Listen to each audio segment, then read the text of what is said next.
চিন্তা করবেন না।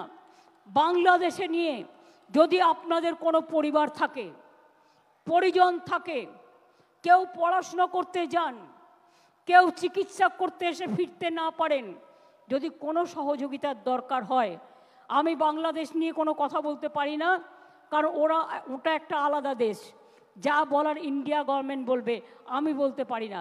কিন্তু আমি এটুকু বলতে পারি, অসহায় মানুষ যদি বাংলায় দরজা খটখটানি করে, আমরা তাদের আশ্রয় নিশ্চয়ই দেব। তার কারণ এটা ইউনাইটেড নেশনসের একটা রেজুলেশন আছে, কেউ যদি রিফিউজি হয়ে যায় তাকে পার্শ্ববর্তী এলাকা তাকে সম্মান জানাবে।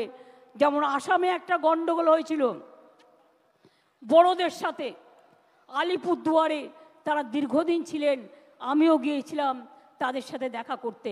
কিন্তু আপনাদের কাছে আমার আবেদন থাকবে, বাংলাদেশ নিয়ে আমরা যেন কোনো প্ররোচনাতে না যাই, আমরা যেন কোনো উত্তেজনাতে না যাই।